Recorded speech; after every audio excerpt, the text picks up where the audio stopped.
notre dessert à base de citron, notre produit de la semaine. C'est l'avantage du citron, c'est qu'on peut l'accommoder en salé comme en sucré. Pour le sucré, justement, j'ai choisi une mousse de citron, évidemment, et de ricotta. Vous allez voir, ça se marie très bien. Alors, la première étape, c'est de s'occuper de la ricotta, justement.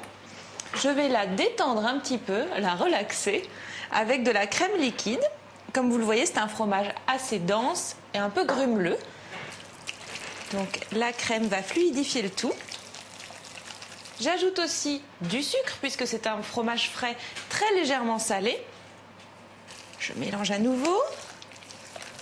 Je vais pouvoir ajouter l'élément maître de la recette, du citron, non traité toujours puisque j'utilise le zeste.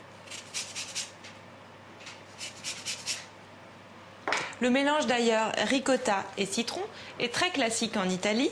On le déguste autant en version salée, c'est-à-dire un fromage un petit peu plus affiné avec du zeste de citron, qu'en version sucrée avec du zeste de citron et de la cannelle. Je vous conseille d'essayer.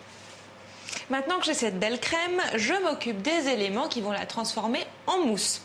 Premier élément, de la gélatine que je vais faire tremper dans un grand bol d'eau pour les ramollir. Pour le côté aérien, je vais utiliser des blancs d'œufs, simplement des blancs, pas de jaune, donc c'est une recette assez légère.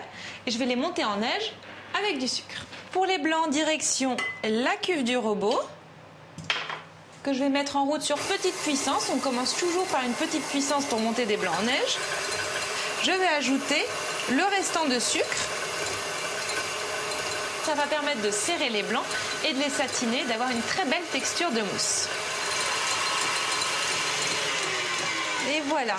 Alors il faut être un petit peu patient pour attendre d'avoir des blancs bien montés, c'est ça qui va rendre la mousse très aérienne. Je les oublie une petite seconde pour m'occuper du jus de citron. Alors le jus du citron va me permettre évidemment d'aromatiser encore plus de manière corsée mon dessert, mais ça va aussi être le ciment de la mousse. Et j'extrais l'intégralité du jus de ce beau citron. Parfait, j'emporte ce jus vers la casserole. Je vais faire chauffer ce jus de citron puisque, comme vous le savez certainement, il faut un élément chaud pour dissoudre la gélatine. Je donne une petite ébullition au jus de citron. Hop, je les sors. On essore bien pour ne pas rajouter trop de liquide.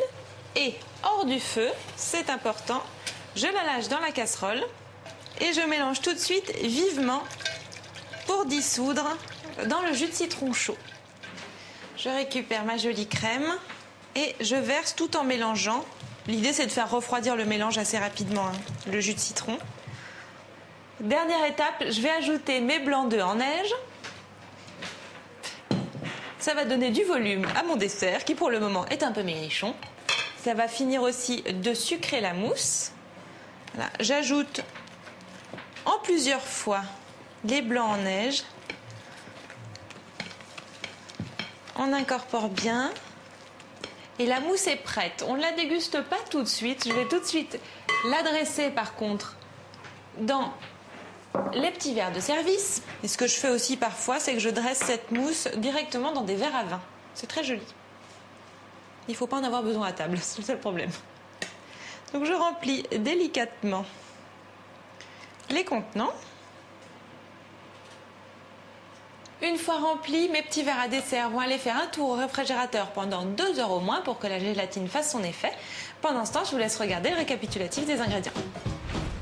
Pour cette deuxième recette, Louise a utilisé 350 g de ricotta, 100 g de sucre, 10 centilitres de crème liquide, un gros citron non traité, 2 feuilles de gélatine, 2 blancs d'œufs, une bonne poignée de pistaches décortiquées non salées. Total 6 € pour 4 personnes.